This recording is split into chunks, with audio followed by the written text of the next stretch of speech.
नमो नमः। अहमस्मि डॉक्टर शुभेन्दु पाठक,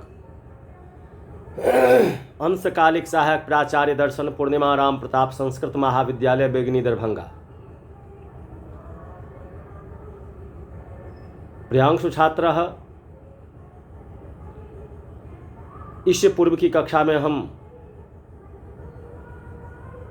उपशास्त्री द्वितीय वर्ष के छात्रों को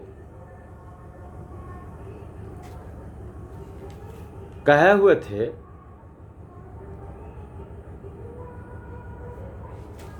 जो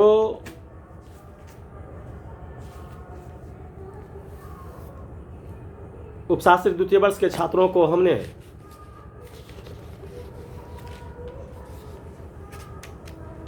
इससे पूर्व की कक्षा में प्रत्यय से परिमाण की उत्पत्ति के संबंध में कहे हुए थे,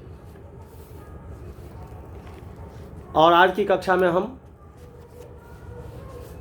पुनः उपशास्त्री द्वितीय वर्ष के छात्रों को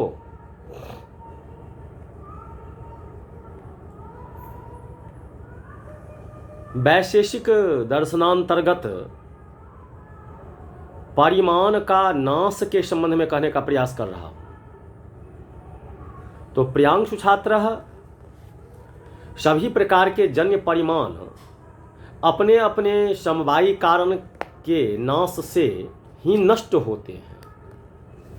यद्यपि किसी भी अवयवी द्रव्य से 10-5 पारमाणुवादी के विश्लेष या संयोग से अवयवी के नाश के बिना ही परिमाण नाश का प्रतिभास होता है, तथापि विचार करने पर वहाँ भी अवयवी नाश सिद्ध ही है।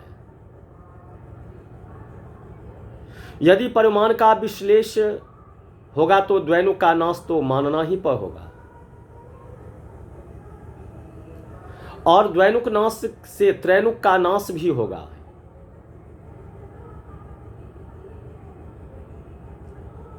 इस प्रकार पूरे अवयवी के नाश का अनुमान होता है। यहाँ संदेह होता है कि यदि देवदत्त के शरीर में उपचय अथवा अपचय होने के समय असमवायी कारणीभूत संयोग के नाश से शरीर का नाश हो जाता है, तब तो उस समय देवदत्त के शरीर के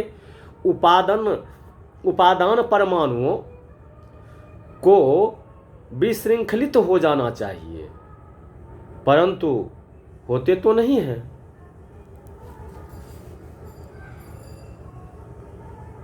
क्योंकि यदि सभी परमाणु विशृंखलित होते तो अवश्य ही शरीर का प्रत्यक्ष नहीं होता, परंतु अपचयोपचय के समय भी शरीर का प्रत्यक्ष होता ही है। इसके समाधान के लिए यह कहा जा सकता है कि अवयवी का नाश तो युक्ति युक्त होने से अवश्य ही होगा, परंतु आरंभक परमाणु देवदत्त की आत्मा के अदृष्ट के बल से इतने विशीर्ण नहीं हो पाते जिससे उसके शरीर के नाश का प्रत्यक्ष हो सके।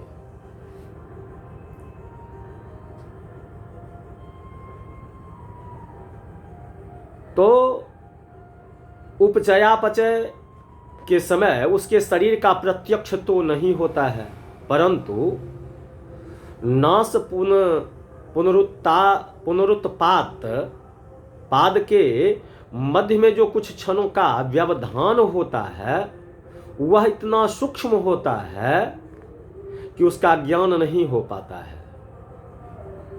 अतएव यह प्रतिभास होता है कि देवदत्त के शरीर का सर्वदा उपचयादि काल में भी प्रत्यक्ष होता है, परंतु वस्तु स्थिति ऐसी नहीं है।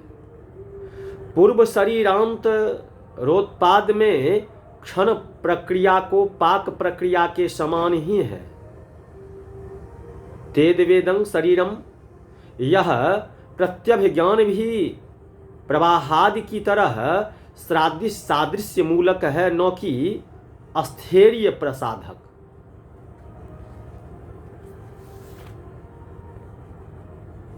तो प्रियांशु छात्र, आज की कक्षा में उपशास्त्री द्वितीय वर्ष के छात्रों के लिए बस इतना ही। पुनः आप लोगों को इसे आगे की कक्षा में पृथकत्व के संबंध में कहने का प्रयास करेंगे, उसे आगे भी कहने का प्रयास करेंगे। तो बस आज की कक्षा में इतना ही। इति।